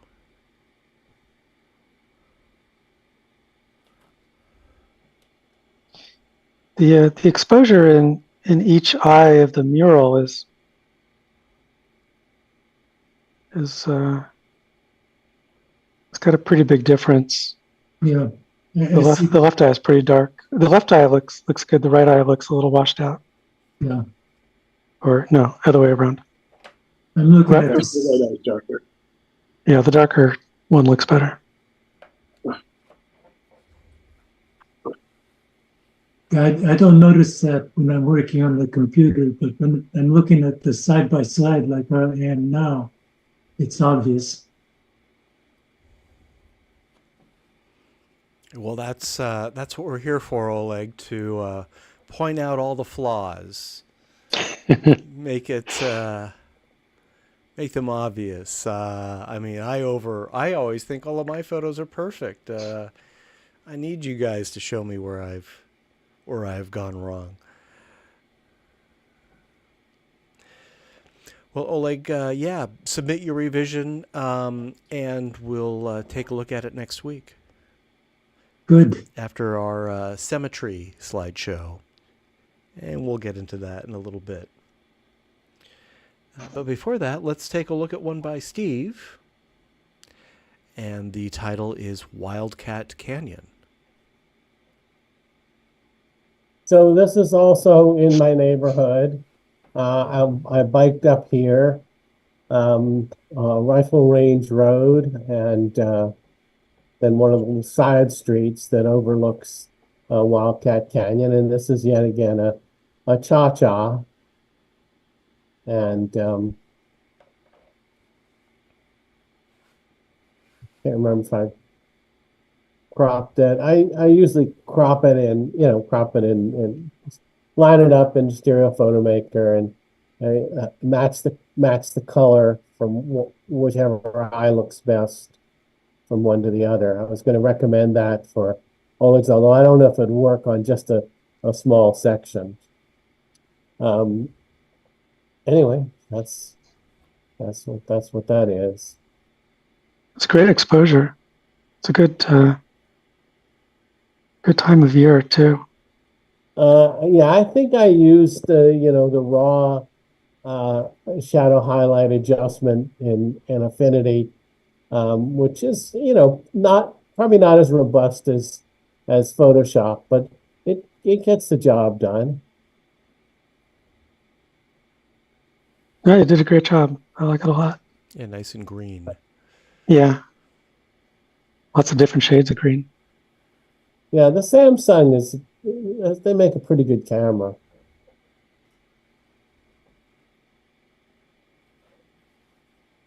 My dad would say you got to turn that eucalyptus into a redwood. Is he just a fan of redwoods? Well, eucalyptuses are horrible for the environment. They were introduced because somebody thought they would make good ship mess, and they don't. And they're massive fire hazards, and people are super allergic to them.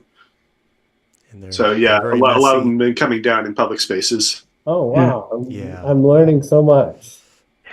I always thought they were for windbreaks for farmers. I just assumed all trees were good. I mean, they're definitely invasive, but I do like them. Yeah, they didn't have to plant very many of them. They seed like crazy, like weeds. Yeah. Yeah, but they are a fire hazard. That's true. In this photo, I like that there's a center focused, an element to focus on in the center of the composition that's a different color. It's sort of a red tree surrounded by all this green. And I think that's important. If that wasn't there, I think my eye would kind of get lost exploring this photo. It really needs that to kind of land on. Yeah, I think that's a good point. If you were to color that green, I think it would be a less effective photo. It's got an effect a little bit like Jay's image that we haven't talked about, but that sort of hallway effect. It's a simple composition, but it's nice. Thanks. Yeah, Jay must be in the air or something. We'll hear from him hopefully next week, because he has some really nice photos to share with us tonight. We'll probably spend a few moments on them just so that he can be represented in our poll tonight. Well, thank you, Steve. I think we have Thanks. one more outside of Jay's that we haven't seen in tonight's slideshow, and that is this photo here. 3 for $1 is the title. Yeah, so this is just one of the little grocery stores in my neighborhood. And the title kind of says it all. I did the math, and it turns out that these cherries are 3 for $1, which is kind of shocking to me. But I'm old, so that's the way it is. So would you weight a cherry and...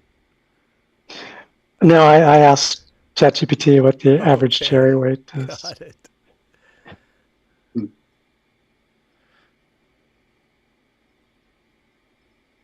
It's funny, with the narrow base on the hydrogen, these almost look like apples without any visual. That's funny. The price, 3 for $1, would work better if they were apples. Yeah. I think that's supposed to be Rainier cherries. I think it's misspelled. Rainer. Oh, good eye. They are lovely cherries, but there's no way I'm paying $13 a pound for them.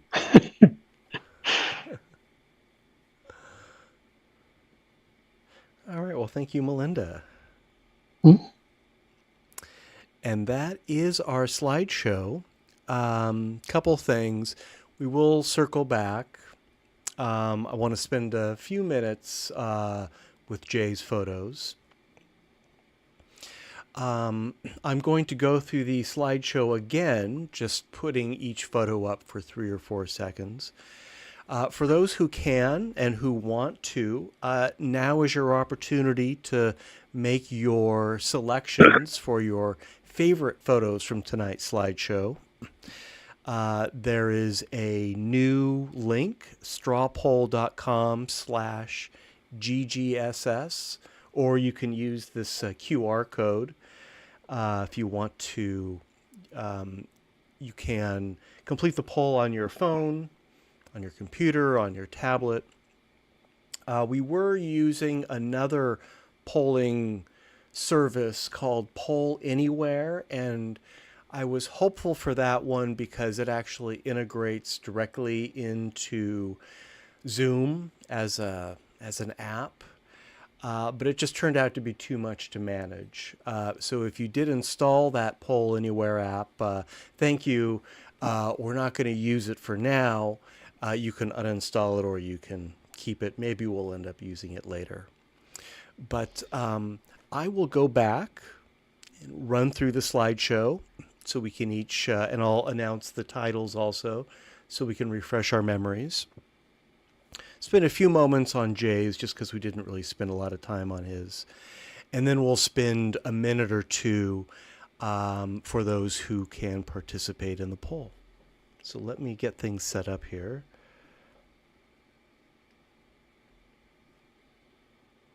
Okay. We're back to the welcome. We'll start with this one by Jay, and we can discuss it if we want. Tibetan Dancers is the title of this one.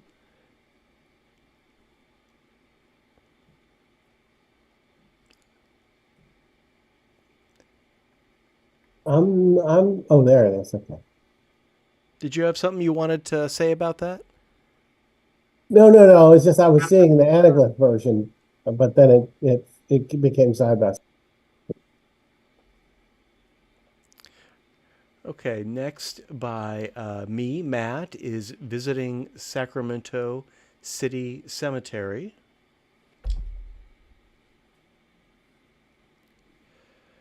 By Oleg, Desert View on Pacific Coast Highway. Here's one by Jay, Tibetan Felt Garlands. Spend a minute on this one. Well, not a full minute.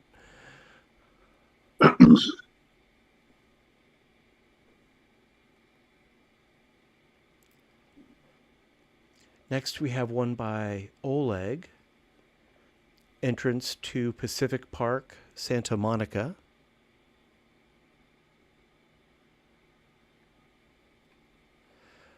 Fatherhood by Melinda.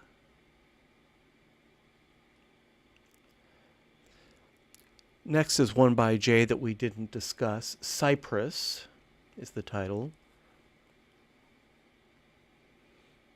We'll give Jay a chance to talk about these when we see him next. Following that is one by me, Raising a Sail at Lake Washington.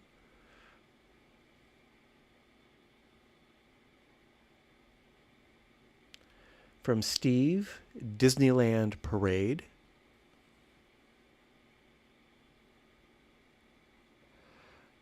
Jack gave us Stuck in Cave.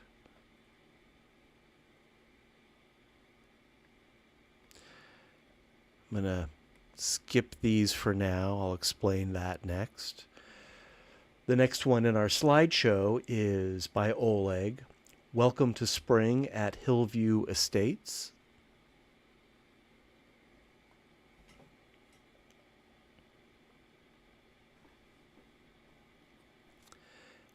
Next by Melinda, Rhythmic Dance.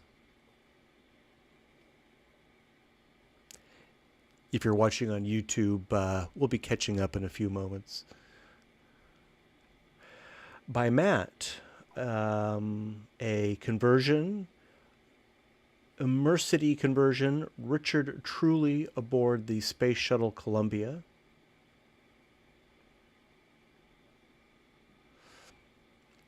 Next is a native by Steve, El Cerrito Trumpet Vine.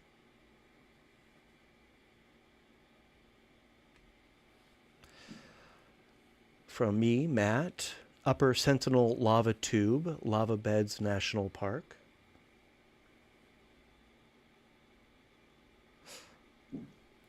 From Steve, we have Point Isabel Park.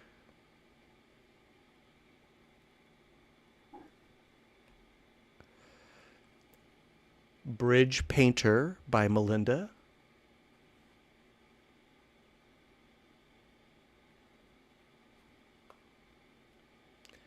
Freeway Cutting Through College Campus by Oleg.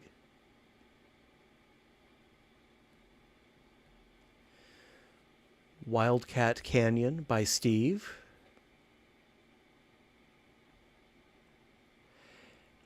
And 3 for $1 by Melinda. And that's the slideshow.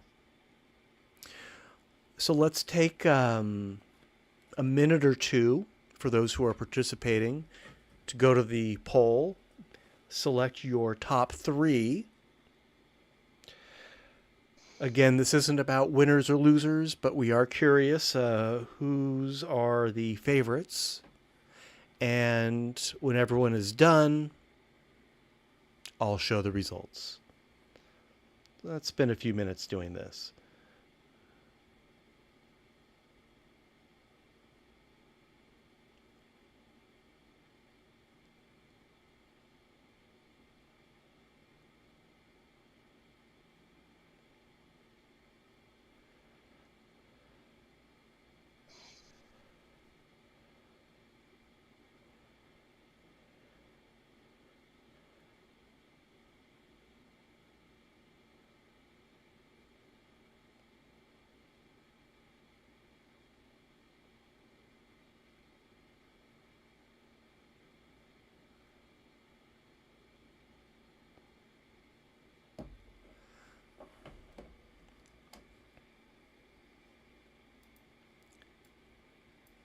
All right, how are we doing? Do we need more time? Let's see how many results we have.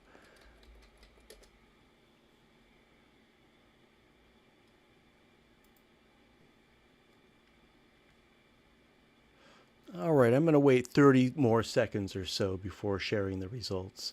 Looks like a few people are still voting.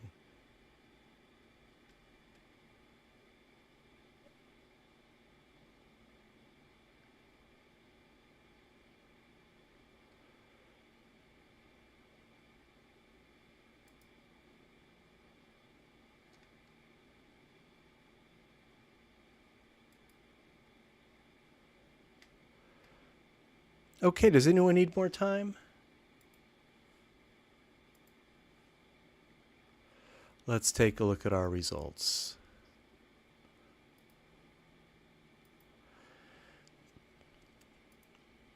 All right, look how much easier that is. If you're following along on Zoom, you can see that Melinda's Bridge Painter was our favorite, followed by Jay's Cypress. Oleg and myself tied for second. Oleg's Entrance to Pacific Park Santa Monica and my Space Shuttle Columbia conversion. So thank you very much.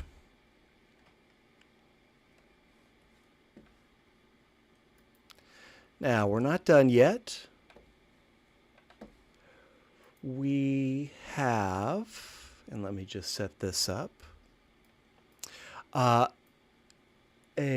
alternative version of Bridge Painter by Melinda that I'm going to share, and we would love to get your feedback. And because of the way I numbered things, I'm going to have to kind of navigate around. So bear with me here. It's just one of those things. I'm going to be going through the entire slideshow to land on not that, not that.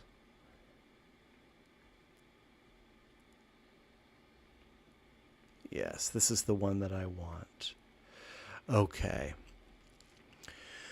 Let's wait 30 seconds or so. I want the YouTube streams to catch up.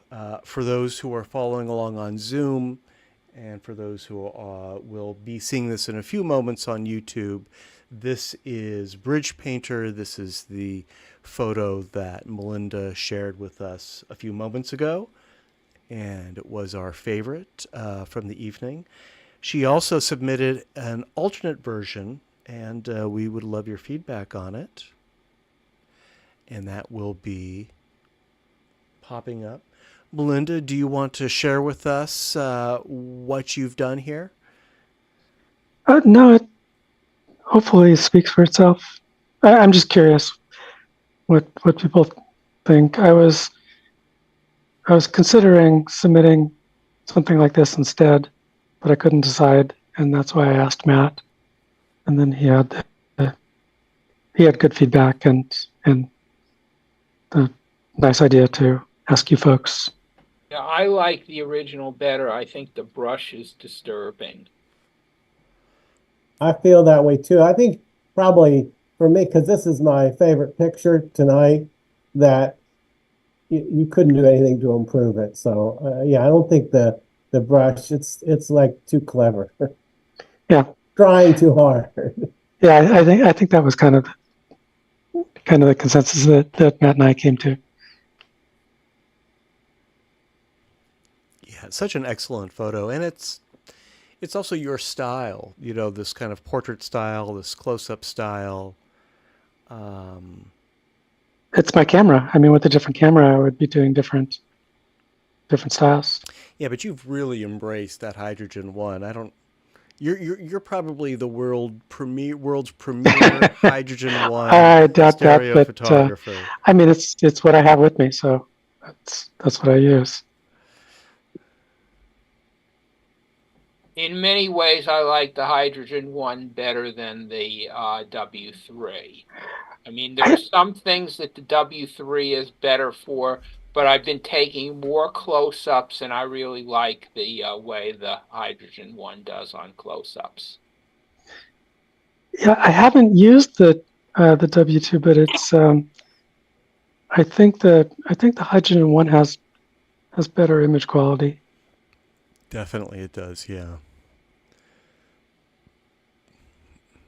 I think the hydrogen one has larger sensors, better light sensitivity, and I've never had a vertical alignment issue with the hydrogen one. They always come out, viewable right out of the camera. Yeah, it's not bad. It's a shame though that they, even at the time that they had made it, there were much better cameras that they could have used, but they were planning to do all these add-ons, and the first add-on was going to be a really high quality camera, and of course that never happened. So it's a bit of a shame. It could have been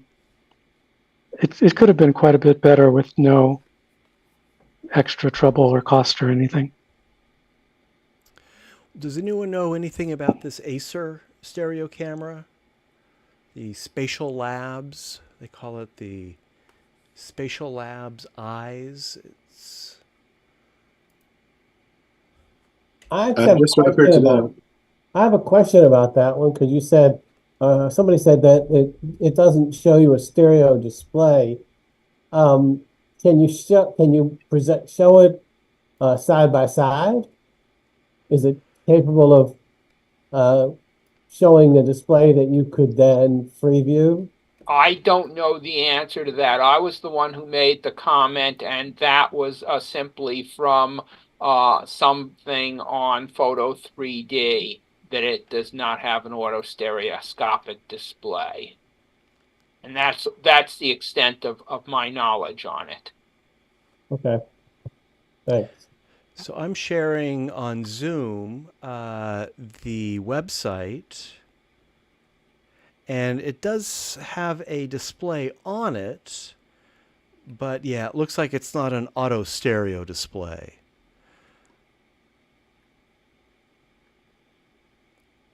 Which is kind of surprising. I mean, the Ego, it doesn't have a auto stereo display, but it does have an attachment, so you can sort of use it as a stereo viewer. And I don't know what the cost of this device is. I don't even know if it's made it to market yet, but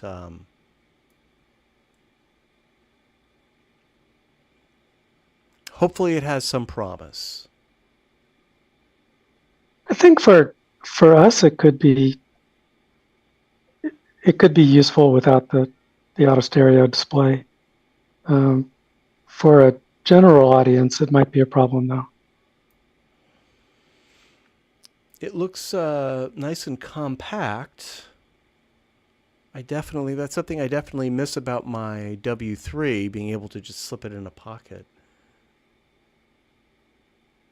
And it looks like they are marketing this as a 3D camera, not a VR camera or a VR 180 camera, which is promising to me. I'm not clear if they're emphasizing this as a video camera or as a still camera. I imagine it's capable of both. But we will be hearing more of this, I hope. And Yeah, I wonder what the price is. Yeah, I was just going to ask that. I don't see a price anywhere. Like if they can keep it under 200, it could be really nice. Interesting. I'll check out those samples. Yeah. I think someone guessed $500. Yeah, that's just too pricey. Well, you can't get a W3 for that now. So maybe it's not such a bad price. I mean, what does the hydrogen cost? Like 150 on eBay. Are they still available? Oh yeah, yeah. They're not new, but they're available. Yeah, you can get those dirt cheap. And it's an entire phone. Right. It's crazy. And it really is. The hydrogen one really is thin enough, small enough that you can just pack it as kind of a spare camera or a backup camera if you're going out shooting and come across a scene where that narrow base is appropriate. It's small enough that you can get away with that. Does anybody use them as a phone? I do. Oh, that's your phone. That's my phone. Yeah. I mean, it's super dated now. It's Android 8 or something like that. But and certainly not getting any updates. But yeah, it works. Well, I would like to thank everyone for making it to our meeting tonight. This is part 1 of our June meeting, and part 2 is next week, Tuesday, the 11th. If you would like to submit photos for our special symmetry slideshow, which is the theme next week, please try to get those to me no later than Sunday, the 9th. And of course, several of you have already submitted photos for the special, so that's fine. Additionally, if you have photos that you would like to work on for a review after the slideshow, you can submit those to me as well, same way, and we will talk about those after the slideshow. And with that, does anyone have anything they would like to add or share before we wrap it up for the evening? Just real quick. Yes, take it away. Inside Out 2 is in stereo 3D. Say that again? Inside Out 2, which from the trailer looks really good. It's not directed by Pete Docter, but he's kind of like an overseer. And that's one of the best Pixar films, the original. And it's in 3D. And Pixar hasn't had a film in the theaters in 3D for quite a while. So, and the new, what is it? The one with the Minions, that's also in 3D. And the Despicable Me, I think they're up to 4, also in 3D. I actually saw 2 back-to-back 3D trailers. Yeah, I love the first one. So Pixar did release Soul in 3D, and did they release Turning Red in 3D? I couldn't find a screening anywhere near us. And then there was a third one. I Googled it, and there was one in India. Yeah. So there's a version of it out there. And well, there were 3 movies that they released in theaters. There was Luca.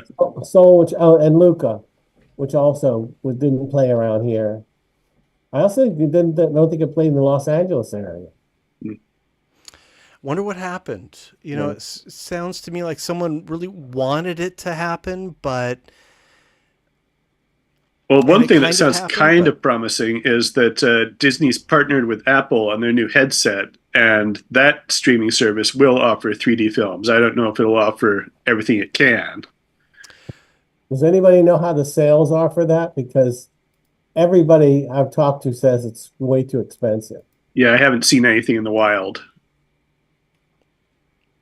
It's very effective. I went to the Apple store and tried it. It's very immersive, but I'm not going to spend that kind of money for it. Well, and I'll make one other comment.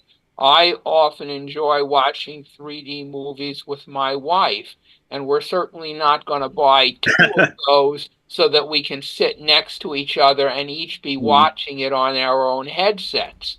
So, you know, yet another reason to pass that one up. Yeah. Yeah, I've got my Good Inside point. Out 1 here, 3D disc. There we go. Got the lenticular cover. I'll have to see part 2 in the theater in 3D, definitely. We watched The Meg last night on a 3D disc, one of those Hamilton Books discs with the Spanish cover. And I had seen that theatrically in 2018, but walked out of it about halfway through. And was it 6 years later, finally saw the end. It's no Jaws, but the 3D was good. I may have to borrow some of those. What was the one that you recommended? Sanctum. Sanctum. Yeah. Yeah. Terrific native 3D, terrific claustrophobia. There's a sequence with scuba divers where they have to share a mask that's really, really intense. And Mike, thank you for putting the link to Ace in the Hole. You can watch the whole movie on archive.org. So, oh, nice. 1951. And it's not 3D or anything, but if you haven't seen Godzilla -1, do yourself a favor. It's the best Godzilla movie ever, and it would be a great movie even if it wasn't a Godzilla movie. Really? And it's streaming right now, yeah. Oh, thanks. It won the Oscar for special effects the first time for a non-English language film. Yeah. I saw it several times in the theater, not 3D, of course. And then I made my 82-year-old dad watch it. He has one of these illegal movie app things, and he cried. So, Mm. you know, it's Yeah. it's But it's as on Tor everything right said. now. It's on Well, Netflix. It's the on Vudu. Godzilla story is almost a subplot. Yeah. It's quite a good film. I saw for the Academy Awards, they did a presentation to the guys who did the special effects, and they were very funny. Hmm. It was a very clever routine that they did to show how they could do it on such a low budget. And a small team too, like 30 people. Yeah, very, very small. And the director had a lot to do with the special effects. Yeah, he's done some interesting pictures previously. He did Returner, if you ever saw that. And he did a live action version of Space Cruiser Yamato that was kind of fun. Did we So he's talk in good about ones. Buona Devil? So Um, Arch uh, Ogler's Buona Devil, the first, certainly not the first 3D movie, but the movie that kicked off the 1953-54 3D movie craze, is finally getting a Blu-ray 3D release, and it is available for pre-order. This is, of course, Arch Obler, and he did more than one 3D movie. He did a really weird one, The Bubble. mm, This is from '66, actually. But Buona Devil is the sort of the granddaddy of all American Hollywood 3D movies. I will put it in the chat. I've never seen it in 3D. Tor, have you seen it in 3D? yeah, I saw it at Expo 3, I think. Yeah. And it's not a great movie. It's not even the best telling of that story about the killer lions. But the 3D is excellent. The opening credits are really fun.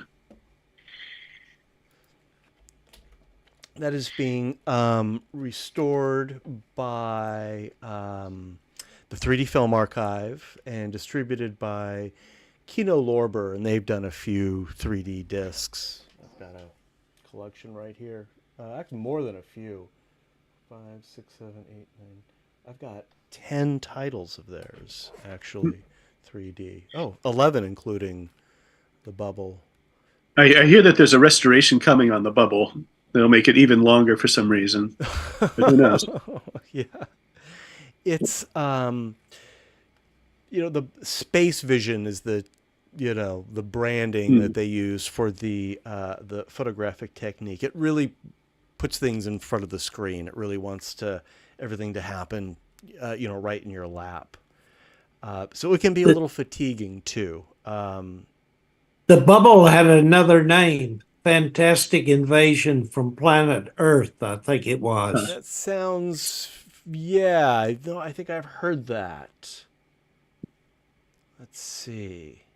Folks, I'm going to take off. Everybody have a good evening. Yeah, thanks, All right. Herb. We'll see you later. Yeah, See you I'm going next to take time. off too. All right, Herb. All right. So yeah, keep an eye open for that. Buona Devil. Is there the looks like the release date is July 30th. So coming right up, another title for the collection. And no word recently, but I believe they did clear the hurdles to do Money from Home. So that's great news. Yeah, which one is that again? That's Jerry Lewis's Damon Runyon comedy, 3-strip 3D. So it's 6 negatives for you to restore. Oh, wow. Yeah, here it is on Blu-ray.com. Yeah, Kino Lorber. They're preparing a release. It's from 1953. Dean Martin, Jerry Lewis. And they don't have a release date yet. But, Not yet, no. Yeah, that was just, it was actually April 2023 that they announced this, so it'll happen. Yep. All right. All right. Well, thank you, everyone. I'm going to call it. Yeah. I will see everyone, I hope, and more next week. I'll send out an announcement. And if you have anything you'd want to share, just send it to me by Sunday. Until then, good night, and I'll see you later. All right. Adios. Good I night. don't.